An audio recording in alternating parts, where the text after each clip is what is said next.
S C Verma sound wave का numerical 7. Consider a particle moving in simple harmonic motion according to the equation x is equal to 2 cos of 50 pi t plus tan inverse 0.75, where x is in centimeter and t in second. The motion is started at t is equal to 0. The A part, when does the particle come to rest for the first time? B part, when does the acceleration have its maximum magnitude for the first time? और C part, when does the particle come to rest for second time? तो इस तरह से ABC part करने और question दिया कि एक पार्टिकल यहाँ पे सिंपल हार्मोनिक मोशन परफॉर्म कर रहा है। मतलब यहाँ पे हमने दो सिस्टम ले लिए, एक तो स्प्रिंग ब्लॉक सिस्टम या एक पेंडुलम की सिस्टम। यहाँ पे पार्टिकल बॉब होगा या ब्लॉक होगा, यहाँ पे सिंपल हार्मोनिक मोशन परफॉर्म कर रहे हैं और ये यहाँ से यहाँ तक एक्सट्रीम पोजीशन और यहाँ से यहाँ तक एक्सट्रीम पोजीशन। तो इस तरह से अब ये जो सिंपल हार्मोनिक मोशन परफॉर्म कर रहा है उसकी पोजीशन टाइम के अकॉर्डिंग जो चेंज होगी वो एक्स एक पोजीशन दी हुई है हमें इस इक्वेशन के साथ। जनरली हम लिखते x is equal to a cos या साइन में से किसी भी, कॉस का मतलब वो एक्सट्रीम से स्टार्ट हुआ है, तो ए कॉस ऑफ यहाँ पे 50 यहाँ पे जनरल इक्वेशन लिखना है तो ओमेगा टी प्लस यहाँ पे कुछ फेज होता है या डेल्टा से या फाई से वो दिखाते हैं। इस तरह से जनरल इक्वेशन होता है। यहाँ पे ए इज इक्वल टू यहाँ पे 2 दिया है, मतलब amplitude cos omega T plus यहाँ पे कुछ अलग दिख रहा है, इसके कारण क्वेश्चन अलग लग रहा है, लेकिन इसे हम अगर ठीक करेंगे तो ये जनरल इक्वेशन हो जाएगा इसके तरह और फिर वो न्यूमेरिकल इसे सॉल्व करना बिल्कुल आसान हो जाएगा। तो ये टैन इनवर्स मतलब ये क्या होगा, ये फाई की जगह पे आ रहा है, तो हम फाई इज इक्वल टू अगर लिख दे जैसे टैन इनवर्स ऑफ 75, मतलब ये क्या आएगा कि टैन इनवर्स 70.75 यहाँ पे 0.75 है, तो टैन इनवर्स ऑफ 0.75 मतलब टैन इनवर्स ऑफ इसे लिखेंगे हम 75 डिवाइडेड बाय 100, मतलब इसे लिखेंगे हम टैन इनवर्स ऑफ 25 से डिवाइड करेंगे तो 3/4, ये आ गई फाई की वैल्यू, मतलब ये फाई की वैल्यू बन रही है यहाँ पे tan phi is equal to बन रहा है 3/4। मतलब फाई की वैल्यू क्या होगी, ऐसा कौन सा एंगल है कि जहाँ पे 3/4 इसकी वैल्यू आ रही है। तो हम यहाँ पे साइन 37 को 3/5 लिखते हैं और कॉस 37 को 4/5 लिखते हैं, मतलब ये साइन 37 और कॉस 37 का रेशियो है, तो ये फाई आएगा 37। तो फाई की वैल्यू 37 ये डिग्री में आ गई। यहाँ पे अगर हमें लिखनी है जैसे यहाँ पे पाई के फॉर्म में लिखे तो यहाँ पे भी वही फॉर्म चाहिए, मतलब रेडियन में इसकी वैल्यू चाहिए, तो हमें इसे रेडियन में कन्वर्ट करना पड़ेगा, पाई/180 से मल्टीप्लाई करना पड़ेगा, तो ये आएगा 37 पाई डिवाइडेड बाय 180। तो इस तरह से फाई ये वैल्यू अब यहाँ पे पुट करते हैं हम, तो ये रेगुलर ऐसा इक्वेशन पाई/3 पाई/6 इस तरह से रेगुलर इक्वेशन हो जाएगा और ये फिर बाद में हम सॉल्व कर सकते हैं। तो इक्वेशन पहले ठीक से लिख लेंगे, तो x इज इक्वल टू यहाँ पे 2 cos of 50 pi t plus tan inverse of this, तो ये इसकी वैल्यू अब हमें ये मिल रही है, तो ये कितनी है 37 पाई divided by 180। v become 0 eight extreme position पर। एक्सट्रीम पोजीशन मतलब x की वैल्यू या तो प्लस या माइनस a होनी चाहिए, तो ये यहाँ पे x की वैल्यू है a मतलब एम्पलीट्यूड, और एम्पलीट्यूड इस इक्वेशन से मिल रहा है हमें 2, तो ये 2 यहाँ पे पुट करेंगे तो और x की वैल्यू 2 पुट करनी है, तो यहाँ पे 2 वैल्यू पुट करेंगे, तो ये 2 मतलब यहाँ पे 2 is equal to 2 cos of bracket में 50 पाई टी प्लस 37 पाई/180। अब ये यहाँ पे डिवाइड होगा तो ये 1 आएगा, तो 1 is equal to cos of 50 pi t plus 37 पाई/180। अब ये कॉस का ऐसा कौन सा एंगल होता है जहाँ पे वैल्यू 1 आती है, तो कॉस 0, तो ये मतलब ये जो एंगल है 50 पाई टी प्लस 37 पाई/180, इसकी वैल्यू एक तो 0 होगी या दूसरी पाई पे -1 होती है, ये प्लस माइनस होगा क्योंकि इस साइड में भी 0 होगी, उस साइड में भी 0 होगी, तो ये प्लस माइनस, तो ये प्लस माइनस, तो ये 0 पाई 2 पाई 3 पाई इस तरह से ये एंगल पर इसकी वैल्यू 1 आने वाली है। तो हमें टाइम फाइंड करना है, तो 50 pi t plus 37 pi upon 180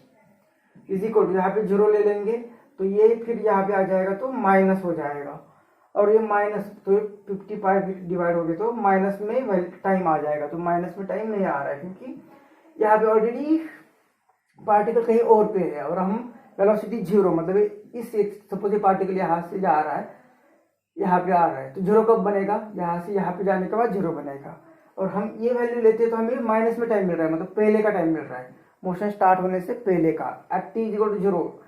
जब स्टार्ट हुआ तब ये पार्टिकल ऑलरेडी निकल चुका था, तो हमें प्रीवियस टाइम मिल रहा है कि वो वेलोसिटी कब 0 थी, तो वो हमें नहीं चाहिए। हम तो इसलिए हम यहाँ पे पाई पुट करेंगे, तो ये पाई पुट किया तो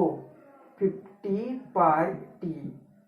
अब ये यहाँ पे जाके माइनस होगा तो पाई माइनस 37 पाई अपॉन 180, तो 180 यहाँ पे लेके जाएंगे तो 180 माइनस से 37 पाई, तो इसका subtraction 50 pi t is equal to 180 minus 37, ये आएगा 3 और ये 4 और ये 1 पाई अपॉन 180, ये पाई कैंसिल होगा, तो टी की वैल्यू यहाँ पे आएगी 50 डिवाइड हो गए तो 143 डिवाइडेड बाय 180 इंटू 50, तो t इज इक्वल टू ये 5 मल्टीप्लाई हो गए तो 143 और ये 85 तो 90 और ये 2 0,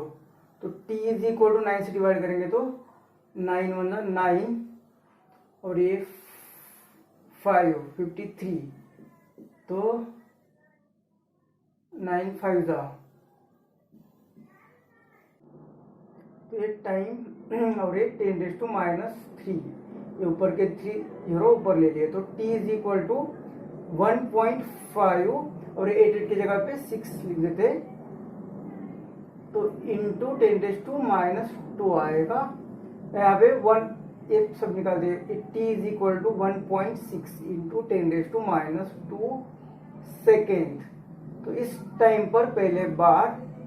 वेलोसिटी 0 बनेगी। बी पार्ट में हमें कहा है कि मैक्सिमम एक्सेलरेशन फर्स्ट टाइम कब होगा, तो मैक्सिमम एक्सेलरेशन कहाँ पे होता है, तो जैसे यहाँ पे चलेगा, ये यहाँ पे ऊपर जा रहा है और उसकी डायरेक्शन चेंज होने वाली है, मतलब यहाँ पे एक्सेलरेशन जो होगा वो मैक्सिमम होता है, तो मैक्सिमम एक्सेलरेशन कहाँ पे होता है, एट एक्सट्रीम पोजीशन पर, एट एक्सट्रीम पोजीशन पर एक्सेलरेशन मैक्सिमम होता है, और एक्सट्रीम पोजीशन मतलब मेन पोजीशन से कितना डिस्टेंस, तो x की वैल्यू होती है या तो प्लस या माइनस a, मतलब यहाँ पे 2, और x की वैल्यू 2 होगी तब हमें वो टाइम फाइंड करना है, फर्स्ट टाइम एक्सेलरेशन मैक्सिमम कब होता है ये फाइंड करना है। तो जब x की वैल्यू 2 हम इस इक्वेशन में रख देंगे तो 2 is equal to 2 cos of ये 50 पाई टी प्लस इसकी वैल्यू हमने फाइंड की है 37 पाई अपॉन 180, तो ये वैल्यू यहाँ पे इसे सॉल्व करेंगे तो t की वैल्यू मतलब कि जहाँ पे मैक्सिमम एक्सेलरेशन फर्स्ट टाइम में कब आएगा, फर्स्ट टाइम जहाँ पे एक्सेलरेशन मैक्सिमम होगा, तो एक्सेलरेशन मैक्सिमम फर्स्ट टाइम तब आएगा जब ये x की वैल्यू 2 होगी, और हमने ये पार्ट ए जब फाइंड किया था तब वेलोसिटी 0 कब आई थी, तो वेलोसिटी 0 एक्सट्रीम पोजीशन पे आई थी, वहाँ पे भी x is equal to 2 put करके हमने इक्वेशन सॉल्व किया, और हमने यहाँ पे t इज इक्वल टू जब हम ए सॉल्व करते हैं तो यहाँ पे जो पार्ट ए में हमने सॉल्व किया ऑलरेडी, तो यहाँ पे t की वैल्यू आ गई थी 1.6 इंटू 10⁻² सेकेंड, तो इसे सॉल्व करने के बाद यही टाइम आ जाता है, क्योंकि यहाँ पे वेलोसिटी 0 कब हो जाती है, तो वो एक्सट्रीम पोजीशन पर, और ये मैक्सिमम एक्सेलरेशन फर्स्ट टाइम में, या मैक्सिमम एक्सेलरेशन कब कहाँ पे होता है, एक्सट्रीम पोजीशन पर, इसलिए दोनों भी फर्स्ट टाइम हमने फाइंड किया है, तो यहाँ पे वैल्यू दोनों की भी सेम ही आएगी 1.6 इंटू 10⁻² सेकेंड। अब कहा है कि मैक्सिमम एक्सेलरेशन सेकेंड टाइम कब आएगा, तो उसके लिए हमें इसे सॉल्व करना पड़ेगा। तो मैक्सिमम एक्सेलरेशन सेकेंड टाइम हो या थर्ड टाइम हो या फोर्थ टाइम हो, पार्टिकल एक्सट्रीम पोजीशन पे आ जाएगा। मतलब वो मेन पोजीशन से इतना डिस्टेंस, जितना कि एम्पलीट्यूड का डिस्टेंस है, मतलब x की वैल्यू 2 ही पुट करनी है हमें। तो ये 2 यहाँ पे आएगा 1 is equal to cos of a bracket 50 pi t plus 37 pi upon 180। और ये कॉस ऑफ दिस एंगल 1 कब होगा, तो एक एंगल मतलब 50 pi t plus 37 pi upon 180, ये जो एंगल है कॉस ऑफ, इसकी वैल्यू 1 0 पे हो सकती है, पाई पे हो सकती है, 2 पाई पे हो सकती है, इस तरह से। तो पहले हमने देखा कि 0 पर ले ले तो टी 0 आता है, मतलब वो मोशन स्टार्ट होने से पहले का आंसर दे रहा है, मोशन स्टार्ट होने के पहले से। ये लेते तो फर्स्ट टाइम का आंसर मिलता है, तो ये लेंगे तो हमें सेकेंड टाइम एक्सेलरेशन मैक्सिमम कब होगा वो मिलेगा। इसलिए यहाँ पे इसके हमें इसे लिखेंगे 50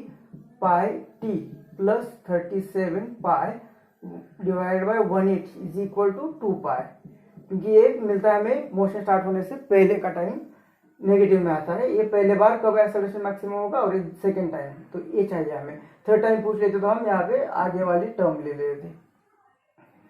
तो 2 पाई, तो इसे इस साइड में ले भेज देंगे या डायरेक्ट यहाँ से ही पाई कट करेंगे। तो 50t इज इक्वल टू ये 2 माइनस 37 अपॉन 180, तो इसे 180 को इस साइड में लाएगी तो 360 होगा, 360 से ये 37 माइनस करेंगे, तो ये 50t is equal to 360 minus 37 upon 180, तो ये आएगा 323 डिवाइड बाय 180, और 50 यहाँ पे डिवाइड होगा तो t is equal to 323 divided by ये 180 इंटू 50, तो t इज इक्वल टू ये 323 डिवाइड बाय 18 5 90 और ये 2 0, तो t इज इक्वल टू 9 से डिवाइड करेंगे तो 9 3 27, तो ये आएगा 5 और ये 53, तो 9 4 9 5 9 5 और ये 5 और डेसिमल दे देंगे 80, तो 9 और ये इस तरह से आता ही रहेगा, मतलब हम इस और 8 इंटू 10⁻⁸ 30 ऊपर चले जाएंगे तो -3, तो इस तरह से हम t इज इक्वल टू लिख सकते हैं 3 और ये पॉइंट यहाँ पे देंगे, तो और ये 5 की जगह पे 6 लिखेंगे, तो 10⁻², क्योंकि एक डेसिमल इस तरह से शिफ्ट किया तो ये -2 सेकेंड, तो इतना टाइम आएगा।